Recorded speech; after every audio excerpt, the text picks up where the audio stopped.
Bueno, yo creo que ya podemos comenzar.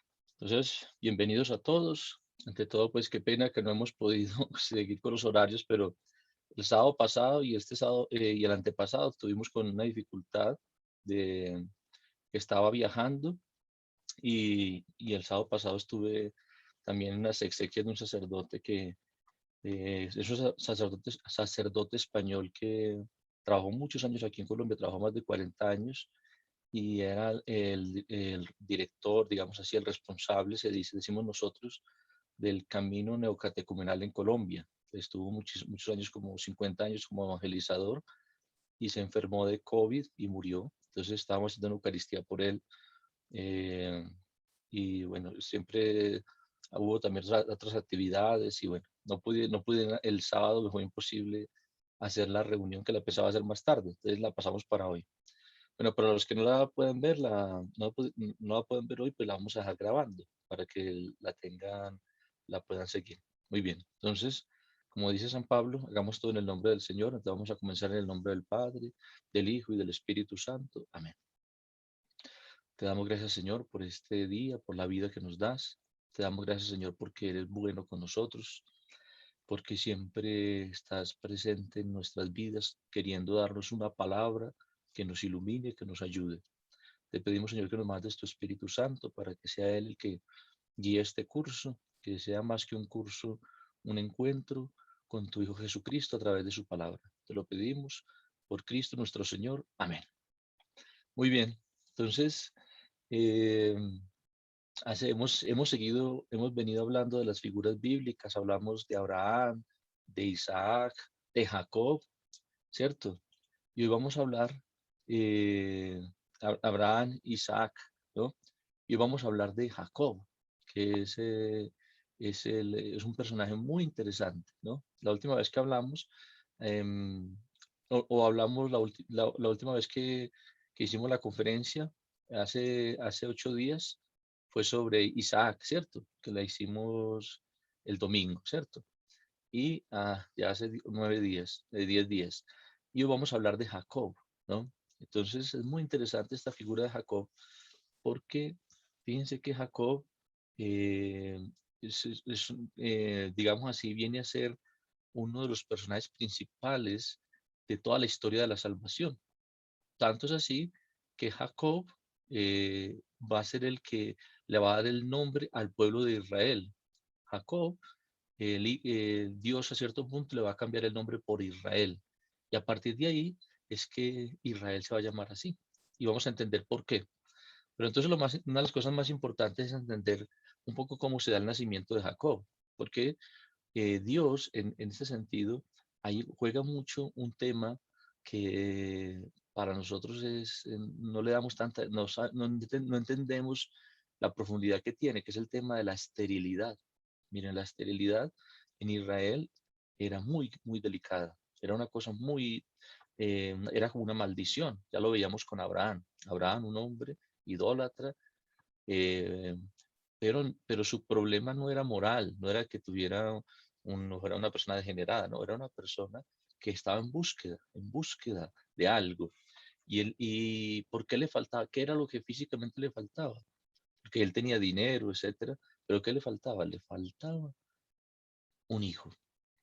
Y ese hijo hacía que todo lo demás que tuviera no tuviera sentido. Entonces, por eso él lucha tanto. Y Dios no le promete solo un hijo, sino que le promete una descendencia, como las estrellas del cielo, como las arenas del mar. Y lo cumple en Isaac. Y veíamos como esta figura de Isaac, que en la Biblia aparece como muy, digamos así, eh, no tiene como una gran trascendencia, porque casi siempre se habla, en el Génesis, si ustedes leen, se habla de Isaac casi siempre con referencia a su padre Abraham o después a su hijo Jacob, pero de Isaac casi no se habla, pero veíamos cómo Isaac es la figura perfecta del Cordero de Dios que quita el pecado del mundo, porque es figura de la fe, es figura del justo, del hombre que se entrega. Pero fíjate que para que naciera Isaac, Dios tuvo que hacer una cantidad de un trabajo enorme para que Abraham se diera cuenta que no era una obra suya, sino que era o sea, Abraham se diera cuenta que no era una obra de sus puños, que no era una obra de su esfuerzo, sino que era una obra de Dios. Entonces, por eso Dios tiene que hacer que Abraham camine, que se equivoque, etcétera, hasta que finalmente le da a su hijo Isaac. Y ahora Isaac, Abraham le manda a un siervo que le consiga una esposa, ¿no? Porque él no quería que Isaac tuviera una esposa en medio de los cananeos, que era un pueblo muy idolátrico, un pueblo que tenía, digamos, unas costumbres morales muy cuestionables a nivel de sacrificios de niños, a nivel de un culto, un culto muy, digamos, con un paganismo muy, ¿cómo decirte? ¿Cómo decirles? Un paganismo con ciertas perversiones, podríamos decir. Bueno, entonces, sobre todo a nivel de la sexualidad. Entonces, este eh, Abraham le manda a un siervo, que si ustedes quieren, todo esto lo vamos a encontrar en los capítulos,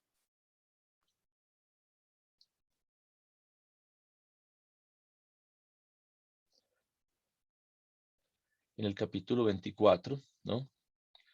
En el capítulo 24, o sea, inmediatamente después del sacrificio de Abraham, aparece este deseo que tiene Abraham, porque parece que Sara muere después de este capítulo y después del sacrificio de Isaac se encuentra la muerte de Sara, que es enterrada en la tumba de los patriarcas, y, eh, y Dios le dice a Abraham, Abraham le dice a su siervo que le busque una esposa. Y entonces un siervo de Abraham se va a buscar a una esposa para Isaac y se encuentra con una mujer que se llama Rebeca, ¿no? Entonces vamos a encontrar esto en el capítulo 24 de Isaac, del Génesis, y se encuentra, si ustedes quieren, la vamos a leerlo un poquito. Dice, el siervo puso su mano debajo del muslo de su señor Abraham y le prestó juramento según lo hablado. Tomó el siervo 10 camellos de los de su señor y de las cosas mejores de su señor, y se puso en marcha hacia Aram Naharín, a la ciudad de Nahor. Entonces se fue y dijo, Señor, Dios de mi señor Abraham, dame suerte hoy y muéstrate fiel con mi señor Abraham. Entonces dice que se quedó parado junto a una fuente mientras las hijas de los ciudadanos salen a sacar agua. Y entonces dice, ahora bien, la muchacha a quien yo diga, inclina por favor tu cántaro para que yo beba, y ella responde, bebe, y también voy a brevar a tus camellos, esta sea la que tienes designada para tu siervo Isaac, y en ello conoceré que tú te muestras fiel con mi señor. Entonces cuando había acabado de hablar, apareció Rebeca, ¿no? Hija de Betuel, hijo de Milcá, ¿no? Que era un familiar de Abraham, de mujer de Nahor, hermano de Abraham. De la joven era de muy buen ver, virgen, que no había conocido varón. Entonces se ve que Dios, como que él mismo, elige la compañera para Isaac. Pero ¿qué es lo particular? Pues resulta que Rebeca, después de que ella acepta irse con el siervo de Abraham y se la presentan a Isaac, Isaac se enamora de ella, se casan, pero Rebeca también era estéril.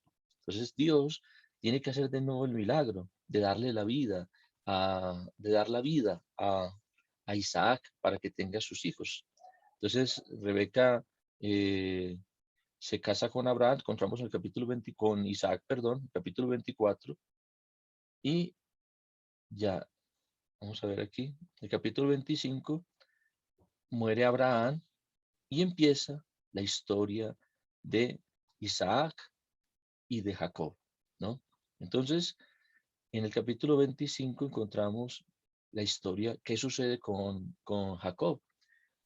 Rebeca decía era estéril y el Señor le concede la gracia de quedar encinta de dos gemelos, de un par de gemelos, ¿no? Y cuando ella da a luz a este par de gemelos, resulta que el primero que nace le llama Esaú, ¿no? Que significa, después lo van a llamar también Edom, rojo, porque era rojo, sale como rojo. Y el segundo que nace, que es más bien mellizo de este, viene agarrándole el talón, porque ella sentía que en su vientre había como dos pueblos que luchaban entre sí. Y entonces viene agarrándole el talón, y como viene agarrándole el talón, entonces la mamá le pone Jacob, que significa talón también, o sea, aquel que agarra el talón. Y esto os parece como muy raro, pero va a tener mucha trascendencia en la vida de Jacob. ¿Por qué? Porque Esaú, aunque era gemelo, era mellizo de Jacob, eran muy distintos. Esaú era un hombre noble, trabajador, un hombre, digamos, en toda la expresión de la palabra, digamos así, más machista, que le gustaba salir a cazar, que era como la complacencia de su padre, porque era fuerte, etcétera. Mientras que en Jacob era un muchacho ladino, podemos decir, doble. Por eso, por eso Jacob quiere decir eso también, aquel que coloca la zancadilla, aquel que está siempre buscando como su propia conveniencia. Esto es Jacob. Fíjate qué cosa tan especial. Pero lo más sorprendente es que Dios, en lugar de elegir a Jacob, a Esaú, que era el mayor, para continuar la historia de la salvación, elige a Jacob, a este hombre eh, digamos, como torcido, podemos decir. Jacob también significa eso, el torcido, en una forma, una traducción más coloquial. Y hay una escena aquí en el capítulo, un relato, una parte en el capítulo 24, 25, donde ya ellos han crecido y Esaú ya han crecido, viene de la casa, viene de estar afuera y se encuentra con su hermano Jacob. Y miren lo que sucede. Dice, una vez Jacob había preparado un guiso cuando llegó Esaú del campo, agotado. Dijo Esaú a Jacob, oye, déme a probar de lo rojo, de eso rojo que estoy agotado. Por eso se llamó Edom. Dijo Jacob, vénteme ahora mismo tu primogenitura. Dijo Esaú, es que yo me muero. ¿Qué me importa la primogenitura? Fíjate, Jacob inmediatamente se aprovecha de la circunstancia para quedarse con la primogenitura, con ser el primero de la familia. Y Esaú no le importa la primogenitura, no le da mayor importancia. Más adelante se va a arrepentir de esto, con lágrimas, pero en ese momento no le importa. Y dice, a mí qué me importa la primogenitura. Dijo Jacob, júramelo ahora mismo. Y él se lo juró vendiendo su primogenitura a Jacob. Jacob dio a Esaú pan y el guiso de lentejas, y éste comió y bebió, y se levantó y se fue. Y desde allí Esaú dejó la primogenitura. Fíjate, y aquí ya hay una figura una pasada muy importante que nos muestra ya algo fundamental para nuestra vida. Vender la primogenitura por un plato de lentejas. Esaú, siendo el primogénito, además era un hombre noble, trabajador y todo, pero no le dio importancia a la bendición de Dios. Y lo vendió por un plato de lentejas, la tradición de la iglesia siempre ha interpretado en en esta imagen, em, en esta figura de Jacob, de Esaú, el hombre la, que vende la dignidad de ser hijo de Dios por nada, por el pecado. El pecado es este plato de lentejas que se le ofrece al hombre en este momento así de placer, digamos, si ustedes quieren, momentáneo, el dinero, el prestigio, los ídolos del mundo que siempre son llamativos, claro que sí, nadie va a decir que no es llamativo el dinero, el placer, que no es llamativo hacer lo que uno quiere, hacer la propia voluntad, pero es un plato de lentejas comparado con la primogenitura. Y Esaú va a vender esta primogenitura porque está pensando en ese momento es en lo inmediato, en lo que pasa allá, y no ve más allá, no ve más, no ve el futuro, no se da cuenta de la gracia tan grande que está perdiendo. Y efectivamente, después, cuando Isaac está a punto de morir, lo vamos a ver en el capítulo 26, ¿no?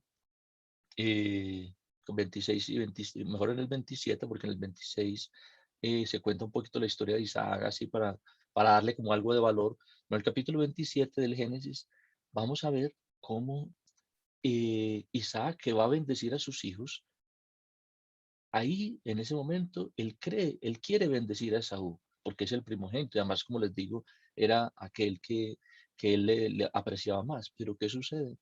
Que la mamá, junto con el mismo Jacob, le hacen una trampa a Esaú, porque Isaac estaba ciego. La tradición bíblica dice que, que Isaac quedó ciego desde el momento en que vio a Dios en el monte Moria.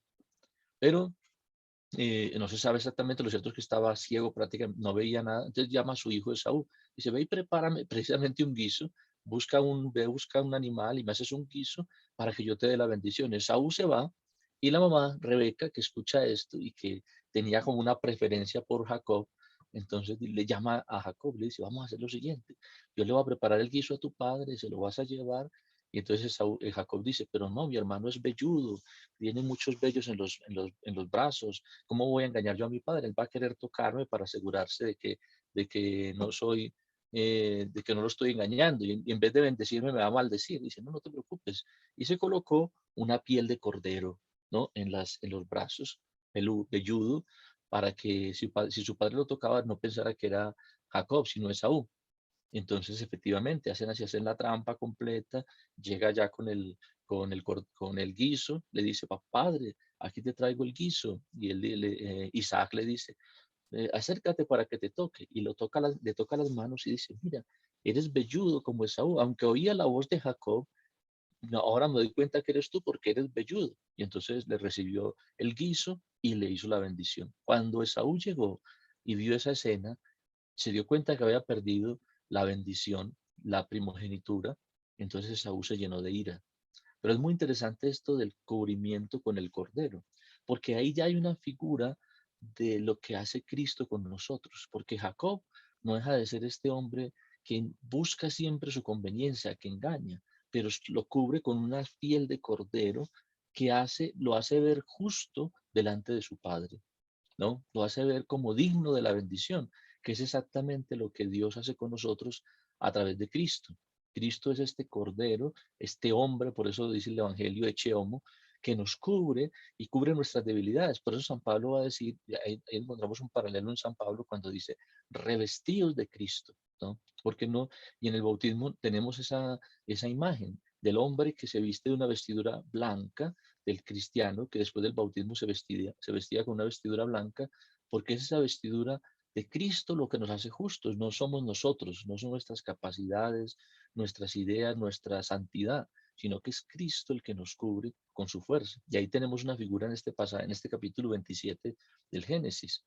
Pero obviamente Esaú al ver esta escena, ver que él se pierde la bendición y por tanto la primogenitura, pierde el derecho a ser el hijo primero, entonces ya él se pone a llorar y dice, Señor, Padre, dame también una bendición. Y Esaú y Isaac lo único que puede decir es, ya he dado la bendición, vas a servir a tu hermano, ¿no? Dios que elige a Jacob.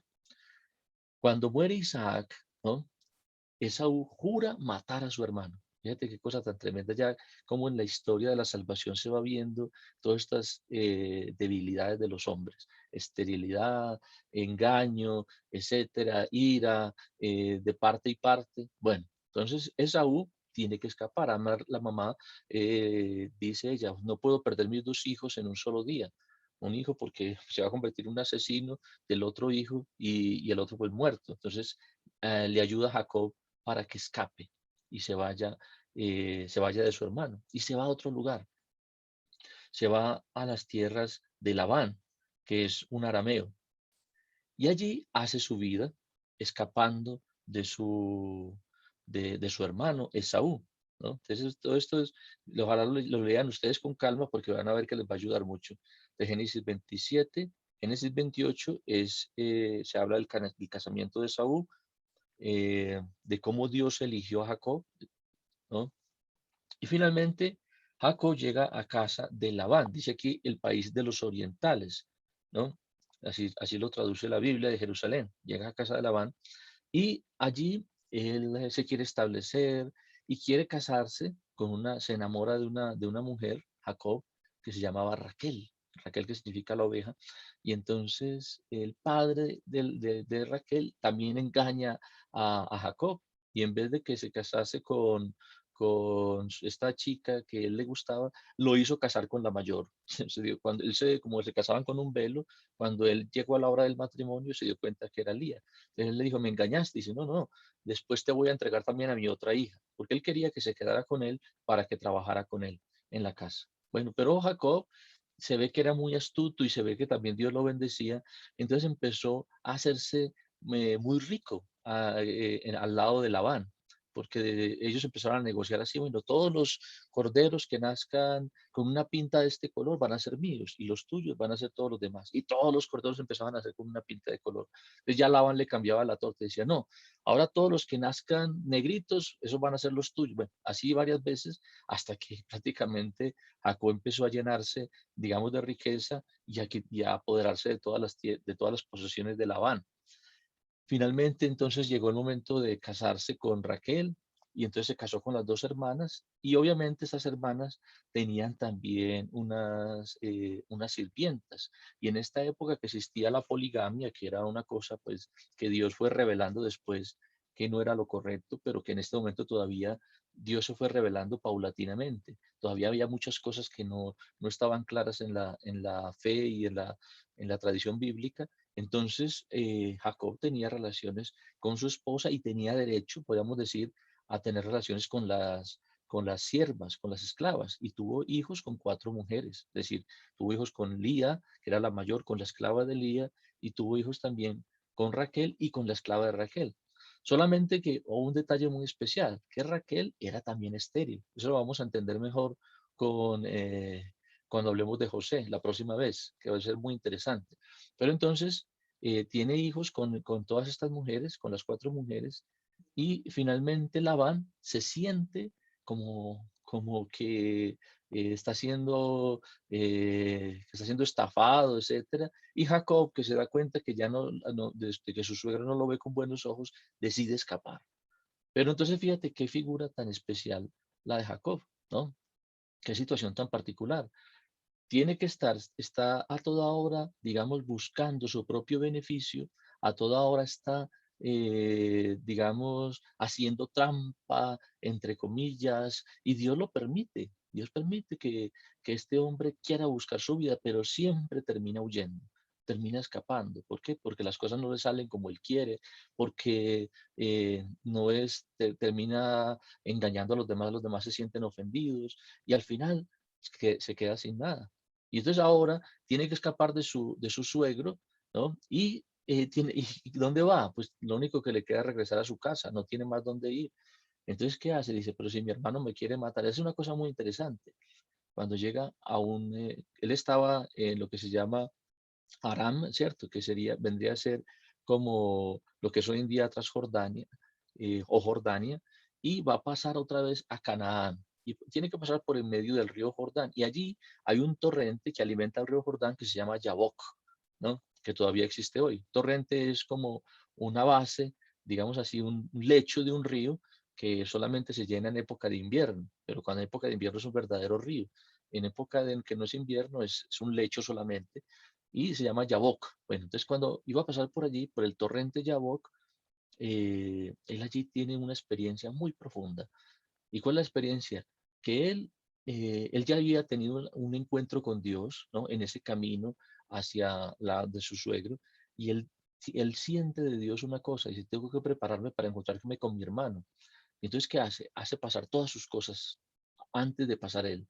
Pasa primero todos sus rebaños, sus mujeres, y hace un detalle muy interesante, que él, como era tan inteligente y tan astuto, él dice, yo tengo que regresar donde mi hermano, pero él me odia, porque había prometido matarme. Entonces, ¿qué voy a hacer? Voy a intentar reconciliarme con él.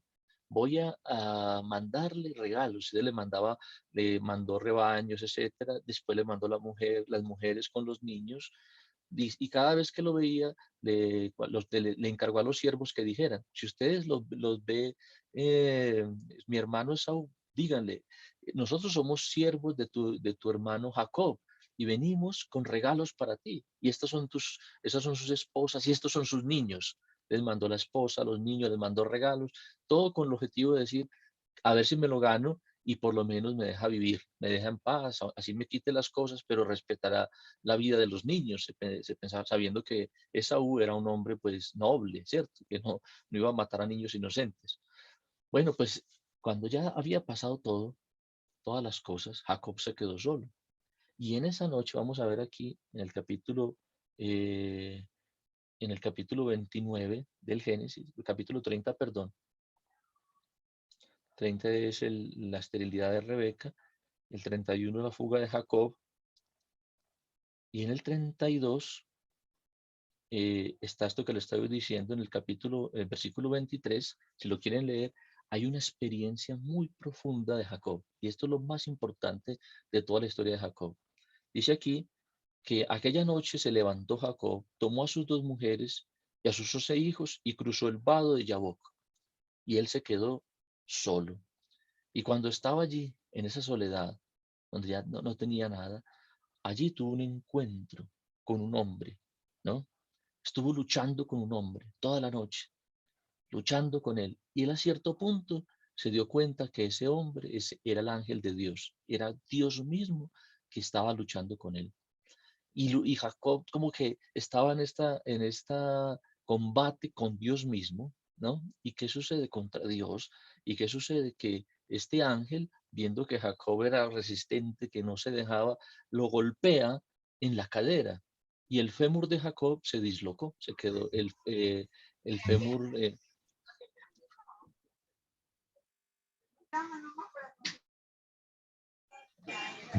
Gracias, cuídate.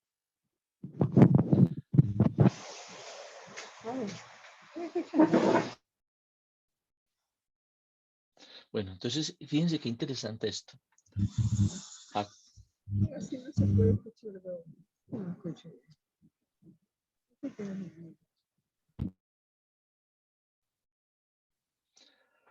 Fíjense qué interesante esto. El fémur, se llama el nervio ciático, que es muy importante porque eso permite que tengamos nuestra estabilidad. Es lo que golpeó el Señor en Jacob. ¿Y por qué esto es fundamental? Porque es una experiencia mística que tuvo Jacob en la cual él comprendió que todo lo que él había hecho en su vida había sido luchar contra Dios. Vamos a pedir el favor a Armando, por favor, que no coloque el micrófono, porque si no nos interrumpe. Bueno, entonces estaba todo lo que había hecho en su vida, en el fondo, en este constante, digamos, querer buscarse la vida, hacer trampa, lo que había hecho era luchar contra Dios, queriendo hacer su voluntad.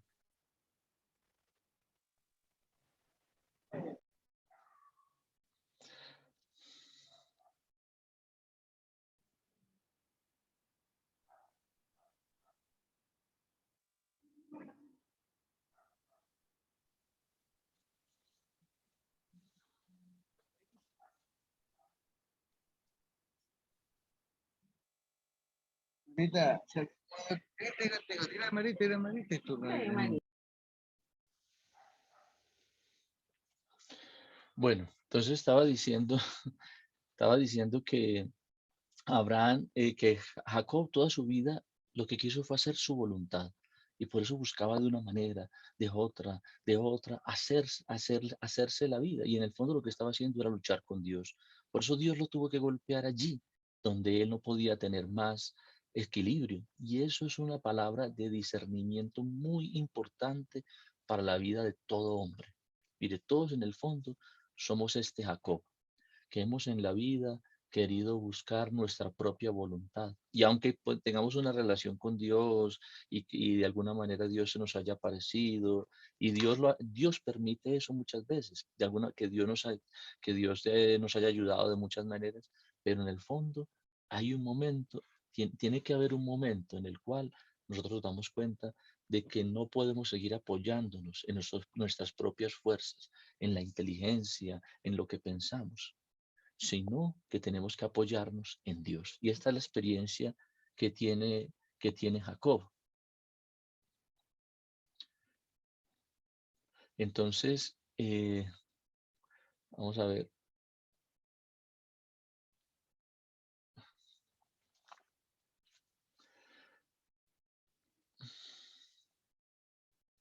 Bueno, entonces, porque resulta que había una persona que nos estaba interrumpiendo, entonces lo tocó removerla, pero removí también por error a Andreina, entonces no sé cómo volverla a admitir. Bueno, entonces, bueno, pero queda la grabación. Para la próxima miramos a ver cómo hacemos. Bueno, entonces, este punto ojalá no nos perdamos porque es muy importante. Dios en este momento me está diciendo ella que si la puedo volver a poner en la reunión, pero no sé cómo. Ah, bueno, vamos a ver.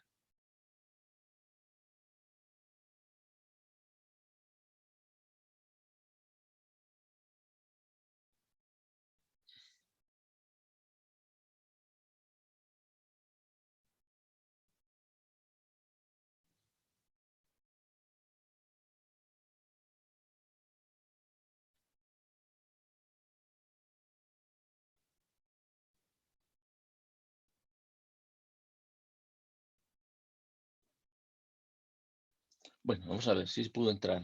Si no, tenemos que tener un poquito de paciencia. Bueno, entonces estaba diciendo que eh, este momento es muy importante, donde Jacob dice que la eliminaron. Vamos a ver si la puedo.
Bueno, vamos a ver si podemos seguir.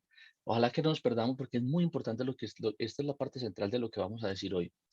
Jacob en este momento se está se da cuenta que se enfrenta con Dios y Dios lo golpea en el fémur para que él se dé cuenta que él no puede apoyarse más en sí mismo, no tiene equilibrio, de hecho a partir de ahí siempre andará cojo, será como un recuerdo de ese encuentro con Dios. ¿Y qué hace Jacob? Fíjense qué interesante. Jacob hubiera podido decir, ah, Dios me traicionó, me golpeó, me maltrató. No, ¿sabes qué hace Jacob? Dios le da este don de la fe, de confiar en Dios. ¿Y qué hace? Se apega a Dios y lo abraza y le dice, bendíceme, bendíceme, ayúdame, no me dejes solo. Ahora que me he dado cuenta que no puedo estar, que yo las cosas las hago por mis fuerzas, que las cosas no dependen de mí, no me vayas a dejar solo. Y entonces, ¿qué hace Dios? Dios le dice, ¿cuál es tu nombre? Y él le dice, mi nombre es Jacob, ¿no? Es decir, aquel que siempre ha hecho las cosas por sus propias fuerzas, según su propia inteligencia. Mi nombre es Jacob. Y entonces Dios le dice, pues a partir de ahora no te llamarás más Jacob, sino que te vas a llamar Israel. ¿Y qué significa Israel? Israel significa fuerte con Dios. Aquel que ha luchado con Dios y ha vencido, no contra Dios, ha luchado con Dios. Date cuenta, o sea, a través de ese gesto, Jacob va a comprender que todo lo que le había pasado no era porque él había sido muy inteligente, muy astuto, no era porque él había sido muy importante o muy buena persona, no, había sido Dios el que lo había ayudado. Y a partir de ese momento cambia totalmente su relación. Jacob a partir de ese momento va a ser un hombre que va a dejar de confiar en sí mismo para confiar en Dios. Entonces es una experiencia muy importante, este es un discernimiento muy importante que tenemos que tener en nuestra vida. Muchas veces en nuestra vida no entendemos por qué las cosas como que no fluyen, por qué están como esas limitaciones, por qué el sufrimiento, por qué a veces la enfermedad, por qué esta cruz que a veces tenemos, que es estas dificultades que tenemos para relacionarnos con los demás, estas situaciones que tenemos a veces desde la infancia que nos marcan toda la vida. Y es Dios mismo quien está permitiendo esas circunstancias, esos traumas, esas dificultades, esos sufrimientos que a veces nos apabullan. ¿Para qué? Para que nosotros nos demos cuenta de que no podemos poner nuestra confianza en nosotros mismos, sino en Dios. De Dios le dice a Jacob, no te llamarás más Jacob, te llamarás Israel, porque de aquí en adelante serás fuerte con Dios, ¿no? Y esa será la experiencia fundamental de la vida de todo el pueblo de Israel. Porque miren, Jacob es en el fondo imagen perfecta de lo que será todo el pueblo de Israel, un pueblo muy inteligente, muy capaz. Si ustedes saben que Israel de la carne, digamos así, la nación de Israel, los israelitas, o hasta hoy en día son una nación impresionante, son los que van más adelante en vacunación, son gente, Albert Einstein y así, muchos grandes inventores, historiadores, han sido personas que han nacido de Israel, gente muy inteligente, pero al mismo tiempo con unas debilidades, perseguidos, etcétera. ¿Por qué? Porque es una manera que tiene Dios de demostrar como una figura para toda la humanidad, de que no somos solo nosotros, es el ser humano, por más posibilidades que tenga, capacidades que tenga, no es nada si no está con Dios. Por eso no te llamarás más Jacob, te llamarás Israel, fuerte con Dios. De hecho, cuando Israel sale de este combate y amanece, él nunca se le va a olvidar este momento, al punto de que ya nunca más lo van a llamar Jacob, sino Israel. Israel va a ser el nombre de toda la nación que es fuerte con Dios, que se apoya en Dios. Y es una imagen perfecta de lo que es un verdadero cristiano. O sea, Dios, dice la carta a los hebreos, Dios nos escandaliza de nuestras debilidades, nos escandaliza de llamarnos hermanos, sino que nos ha acogido y, y nos ha recibido con todo lo que somos. Dios en Jesucristo no ha rechazado nuestra humanidad, igual en nosotros, menos en el pecado, porque Jesucristo sí se entregó plenamente, confió plenamente en su Padre y nos ha mostrado cuál es el camino para la salvación, ser Israel, ser fuertes pero con Dios. Yo creo que si nosotros entendemos esto nos va a iluminar tantos aspectos de nuestra vida que a veces no entendemos, que a veces decimos, pero Dios, ¿por qué no me ayudas? Si yo te he pedido que me ayudes en esto y en lo otro, que en esta situación económica y busco por un lado y por el otro y por el otro y la situación económica no es la que yo espero, ¿y qué pasa? Porque aquel sí progresa y yo no progreso, o esta enfermedad, o esta situación en el matrimonio, o esta situación con un hijo, o esta, no sé, tantas cosas que nos suceden que no entendemos y le pedimos a Dios. ¿Sabe lo que dice San Pablo? Dice, 3 veces le he pedido al Señor que me quite esta debilidad. Y sabes que 3 veces me ha dicho, mi gracia te basta, porque mi fuerza se muestra perfecta en la debilidad. Es allí donde no podemos, en ese misterio de la cruz, donde nosotros nos damos cuenta que somos limitados, que somos pobres, necesitados. Es de ahí donde podemos ver con toda su potencia la fuerza de Dios. Porque cuando soy débil es cuando soy fuerte. Ahí encontramos una experiencia perfecta, digamos, una interpretación perfecta de lo que significa ser el nuevo Israel, un pueblo que a través de Cristo pone su confianza en Dios, que vive de la fe en Dios, de que sabe que Dios es bueno. Y precisamente allí donde no somos capaces, donde estamos limitados, donde somos pobres, ¿sí? Es donde vemos que Dios nos ayuda. Por eso un cristiano no le tiene miedo a la precariedad económica, no le tiene miedo a la enfermedad, no le tiene ni miedo a la muerte, porque sabe muy bien que su confianza no está puesta en las cosas de este mundo, que tarde o temprano pasan, sino que está puesta en Dios. Y Jacob tiene por todos los lados esa, digamos, esa experiencia, desde su mismo nacimiento, porque la mamá era estéril, después no era el mayor, era el menor, después perseguido, etcétera. Y él, aunque intentó de todos los medios lograr asegurarse la vida, nunca pudo. Lo único donde podía asegurar su vida era en el Señor, confiar en Él. Y por eso ya no se llamó más Jacob, sino Israel. Y es lo que Dios quiere que nosotros vivamos, que nos llamemos Israel, aquellos que ponen su confianza, que tienen la fe en Dios y que confían en el Señor, porque el Señor es bueno, que podamos luchar, pero no solos con Dios. Y cuando eso pasa, es un descanso maravilloso, porque experimentamos lo que dice el Salmo. El Señor es mi pastor, nada me falta. En verdes praderas me hace recostar. ¿no? Aunque camine por cañadas oscuras, la traducción del Salmo es, aunque camine por el valle de la muerte, nada temo, porque tú vas conmigo. Nada temo, porque tú vas conmigo. Fíjense qué maravilla. Por eso un cristiano no es una persona que vive, que vive angustiado, desesperado, amargado, porque no las cosas no le suceden como él le parece, no, sino que es una persona que, aunque sufre, etcétera, entra en la, no se trata de que vivan un nirvana, pero viven una alegría constante porque viven una confianza en su Padre, que es Dios. Mira las aves del cielo, no siembran ni cosechan, no trabajan. Vuestro Padre Celestial las alimenta. Entonces usted no va a decir, entonces no tengo que trabajar. Entonces simplemente me digo que Dios no, porque es que Dios nos ha dicho que no trabajemos, lo que nos ha dicho es que no vivamos preocupados. ¿Por qué vivís preocupados por las cosas de este mundo? Buscad primero el reino de Dios y todo lo demás se os dará por añadidura. Todo lo demás se os dará por añadidura. Entonces, es maravilloso vivir así cristianamente. ¿Por qué? Porque es poner la vida en el Señor y descansar en el Señor. Saber que el Señor es bueno, que todo lo que Él quiera para nosotros es lo mejor. Muy bien. Entonces, esta es la charla de hoy. Espero que nos ayude. Lástima, me tocó remover a Armando, y queriendo remover a Armando, también removí a Andreina, pero para la próxima charla se pueden juntar sin problema, porque se nota que a él se le estaba encendiendo el micrófono, entonces nos interrumpíamos. Entonces, pero va a quedar la charla grabada para que la puedan terminar de ver. Entonces nos veremos Dios mediante el próximo sábado, si no hay ningún inconveniente, esperemos que no haya, a las 9 de la mañana, o sea, sería a las 10 de la mañana de ustedes allá, en los que están en Estados Unidos. Bueno, que Dios los bendiga, que los siga acompañando y bueno, si alguno tiene una pregunta, me pueden escribir en el correo.